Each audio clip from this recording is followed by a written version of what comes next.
They say that when you finally choose yourself, the people who benefited from your silence will call it selfish. Catherine called on a Monday morning.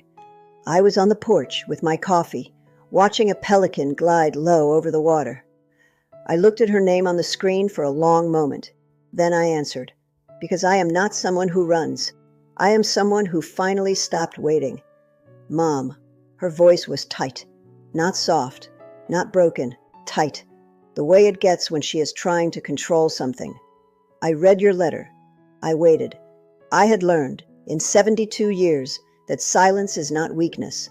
Silence is the space where the truth has room to arrive. Not, I'm sorry. Not, I had no idea you felt this way. But, why didn't you warn me before you stopped being convenient? Took a slow breath. I watched the water. Catherine, I said, I spent 40 years talking. You stopped listening somewhere around the time Derek came into the picture. I couldn't tell you exactly when, but I felt it. Silence on her end. Not the good kind.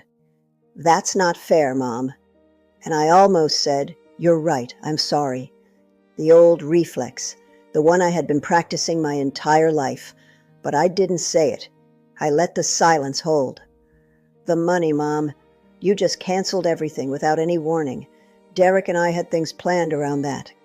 I closed my eyes for a moment. They had things planned around my money, not around me, around my money. Then I suppose, I said very quietly, that you will need to make new plans. She hung up. Not dramatically. She simply ended the call the way you end a meeting that didn't go the way you expected. I sat with the phone in my hand and watched the pelican come back around. She called again 3 days later. This time her voice was different, softer, practiced. Mom, I think we need to talk in person. I think there has been a misunderstanding. A misunderstanding. 40 years of slowly becoming invisible, and it was a misunderstanding. There has been no misunderstanding, Catherine. I understood everything perfectly. That is exactly the problem. Another silence. Then, I want to come to Sarasota. I stood up, walked to the porch railing, looked down at the street below. All right, I said. She arrived on a Friday afternoon. I watched her from the porch as the taxi pulled up below. She looked smaller than I remembered. Or maybe I was simply seeing her more clearly now, without the guilt that used to soften everything, blur every edge, make every difficult thing look manageable. She had a carry-on bag. She was only planning to stay the weekend. I thought 40 years, and you are giving me a weekend. Then I went inside to put the kettle on, because that is what I do. Some things do not change. She walked through the front door and stopped. She looked around the house, the high ceilings, the wide windows, the gulf laid out in the distance, like something from a painting she had never thought to look for. Her voice was different from any version I had heard on the phone. Smaller, real. This is yours? It has been mine for 4 years, I said, since your grandmother left it to me. She turned and looked at me in a way she had not looked at me in a very long time, as if she was seeing someone she hadn't known was standing there all along. We sat at the kitchen table with tea, the same way we had sat 1,000 times in my old house, except that this time nothing was familiar and everything needed to be said. Why didn't you tell us, she asked, about any of this, the house, the money? Because in 40 years, I said, no one asked. She opened her mouth, closed it. You never asked about my finances, Catherine. You never asked how I was managing. You assumed I was fine, or you assumed I wasn't your problem.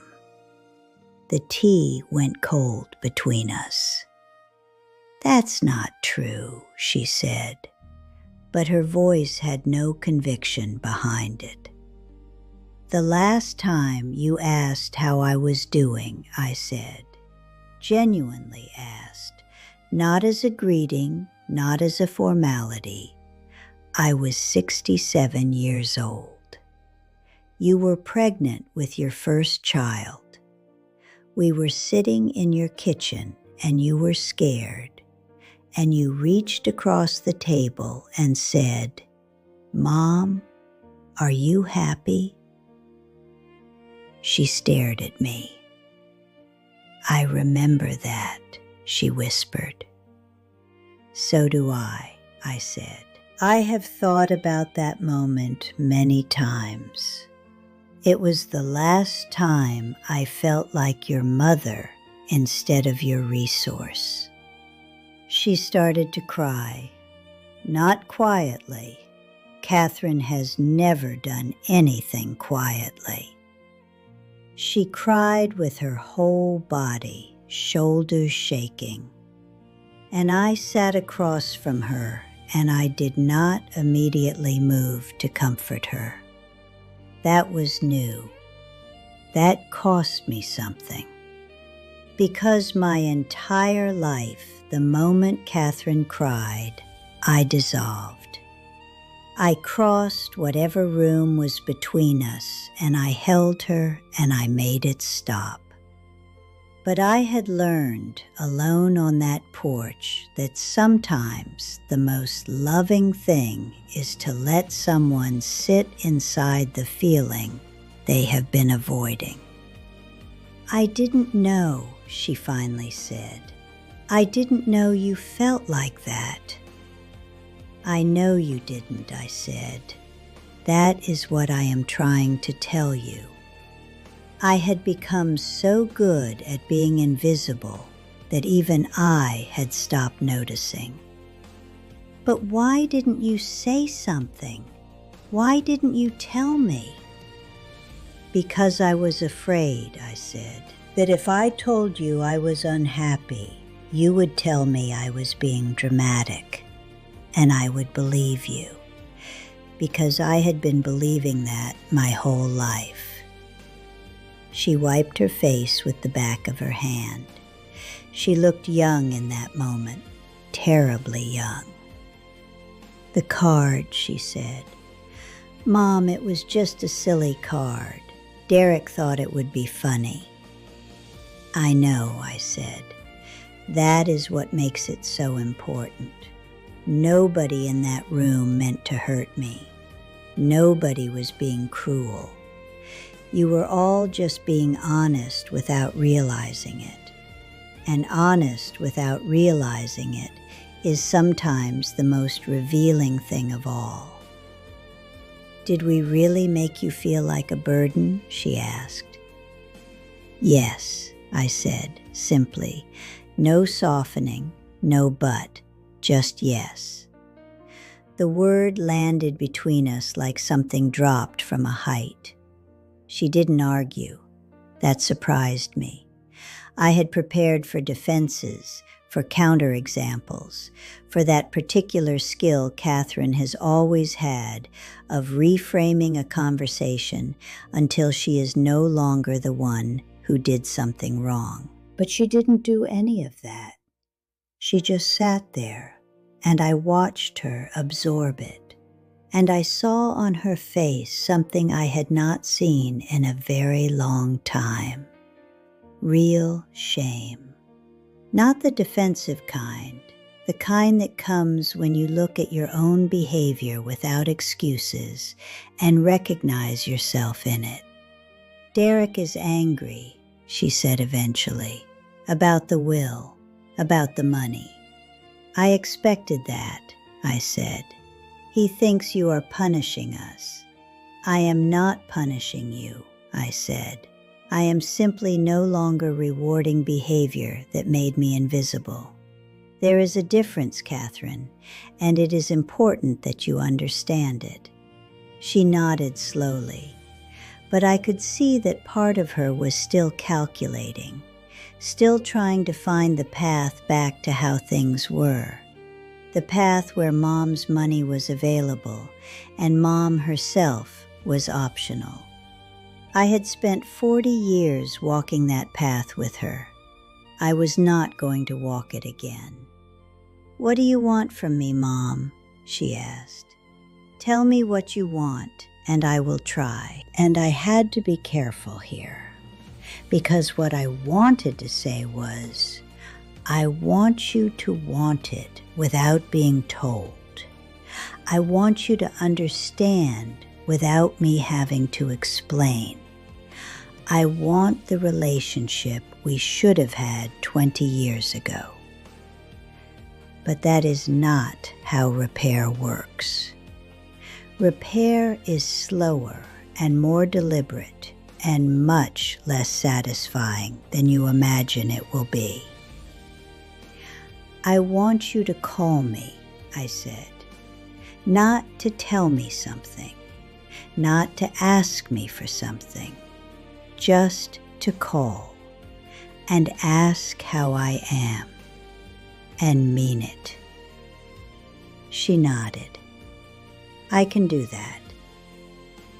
We will see, I said, and I meant it as kindness, not cruelty. That evening, we sat on the porch as the sun went down. She had a glass of wine. I had my tea. The Gulf was doing what it always does at that hour, going gold and then pink and then a deep, patient blue. We didn't talk much, but it was a different kind of silence than the one at the kitchen table. Less loaded, more honest. At one point she said, "It's beautiful here, Mom." "Yes," I said. "I'm glad you came." She looked at me. "Are you?"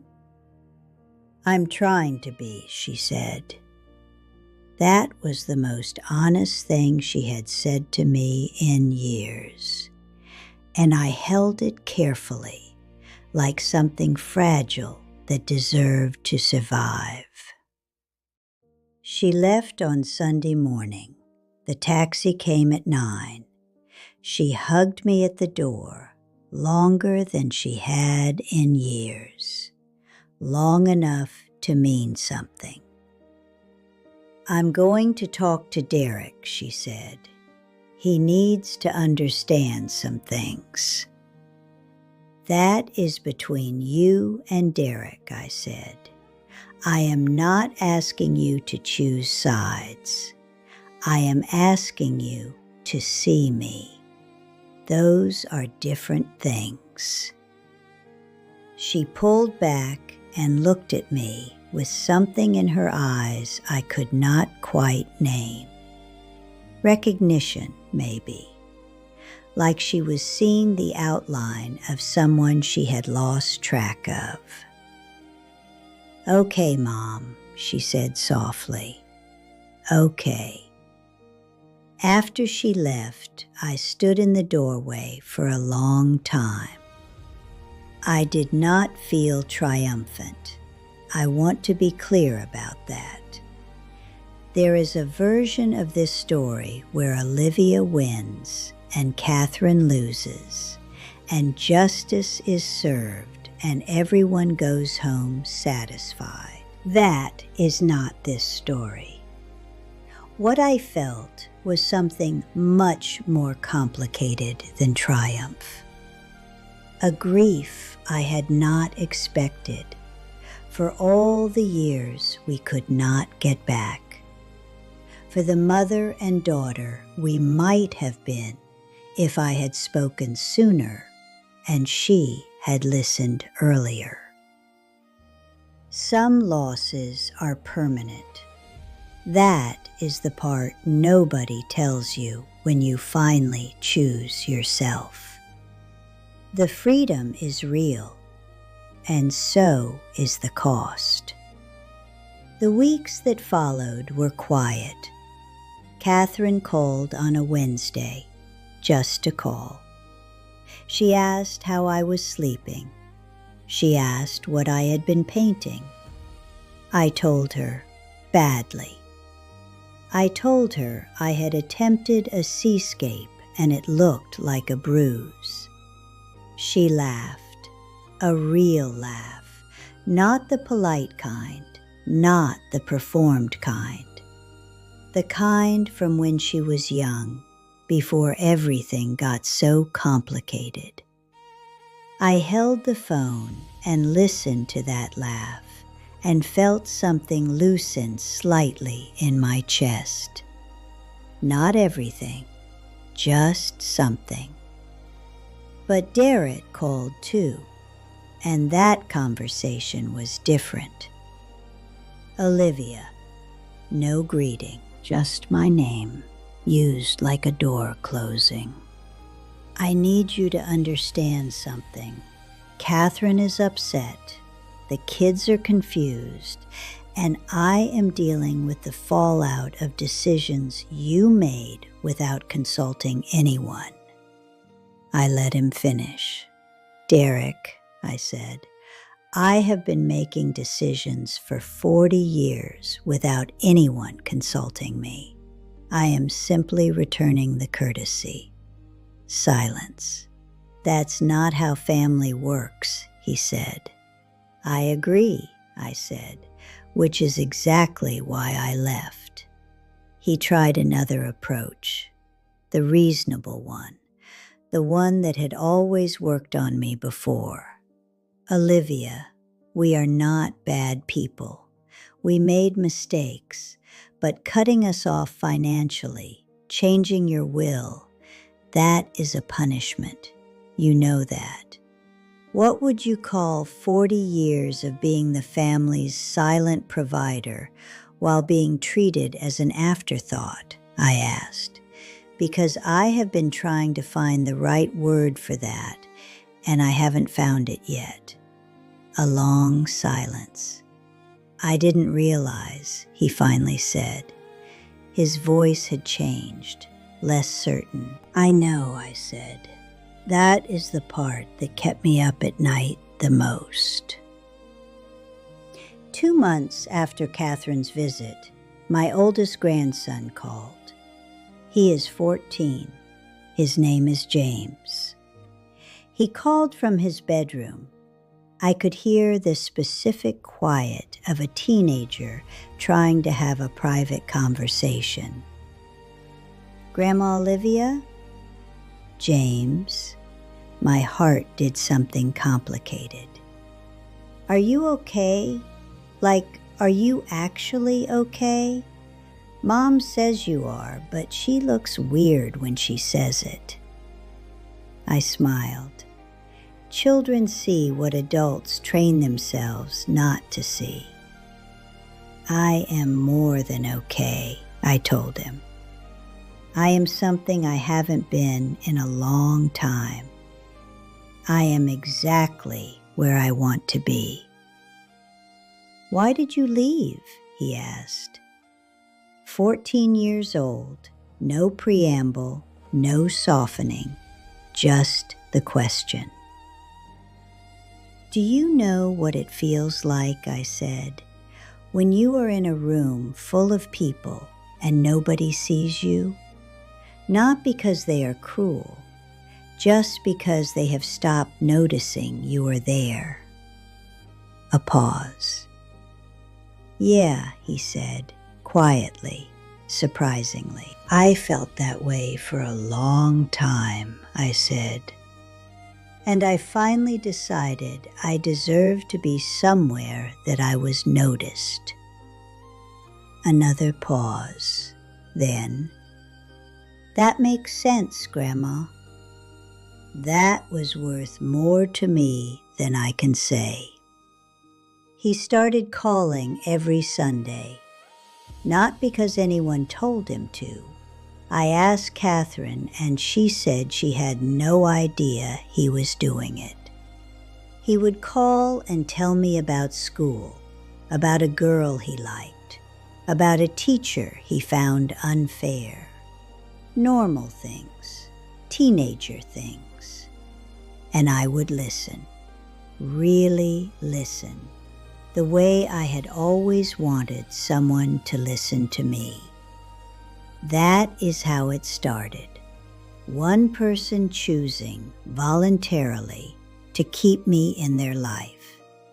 Not because I was useful, not because I funded something, because on some level, without anyone showing him how, James understood that his grandmother was worth knowing.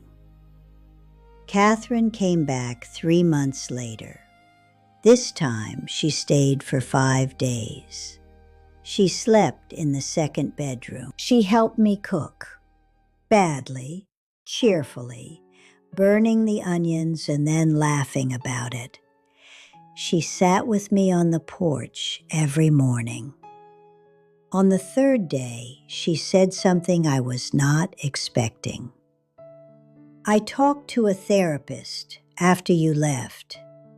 She asked me to make a list of the things I had taken for granted in my life. And Mom, your name was at the top.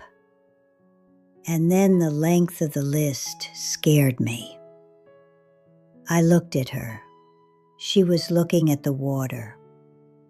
It should have scared you, I said gently. And I am glad it did. Derek and I are not in a good place, she said. I don't know if I can fix it. I had suspected this. The cracks had been there for years. I had seen them and said nothing because it was not my place, or because I was afraid of what she would say if I offered an opinion nobody had asked for. Do you want to fix it? I asked. She thought for a long time. The honest kind of thinking, not the kind designed to produce the right answer, but the kind that actually looks for the truth. I don't know, she said. Then that, I said, is the most important thing you have said in a long time. Hold on to that honesty. It is worth more than a comfortable answer. On the last evening of her visit, we sat on the porch until midnight. The stars were extraordinary, the kind of sky that cities never let you see. At some point, she reached over and took my hand. We sat like that for a long time, mother and daughter in the dark, watching the stars, not saying anything, not needing to. I thought about the last time we had sat like this. She was maybe 9 years old, and we were on the fire escape of our old apartment because the heat inside was unbearable, and she had fallen asleep against my shoulder. 40 years. We had lost so much of each other in 40 years. And getting it back was going to take longer and hurt more than either of us was ready for. She left on a Tuesday morning, the same way she arrived. Carry-on bag, taxi, a goodbye at the door. But this time, the goodbye was different. She held my face in her hands, the way I used to hold hers when she was small, and she looked at me for a moment. I see you, Mom, she said. I know that's not enough. I know I should have said it a long time ago, but I see you. I nodded. I could not speak. Some things arrive too late to heal everything, but they are still worth having. They still count. They still matter. That is something I have had to learn how to believe. Here is where we are now. Catherine calls twice a week. Sometimes we talk for an hour, sometimes for 10 minutes. It is uneven and imperfect and nothing like the relationship I always imagined we would have. Derek and I have spoken 4 times. Each conversation is careful and a little exhausting. We are 2 people who see the world very differently, learning how to share the same family without pretending otherwise.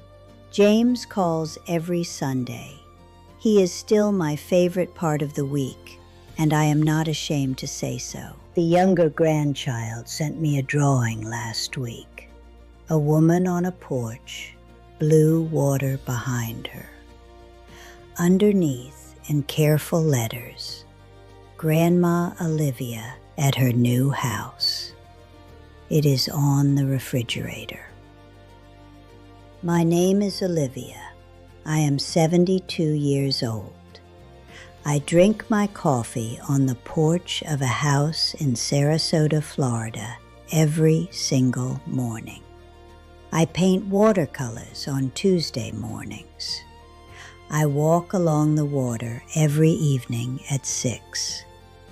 I have made friends with a woman named Dorothy who lives 2 houses up and who makes the best lemon cake I have ever tasted. My family and I are not repaired. I want to be honest about that. We are repairing. There is a difference, and the difference matters. If you are somewhere in the middle of your own story, not at the end, not at the beginning, but in the hard and unglamorous middle, where nothing is resolved and everything still hurts, I want you to know that is not failure. That is the actual work. Stay in it. You are worth the difficulty. And so is everyone you love enough to be honest with. This is Olivia, and I am still here.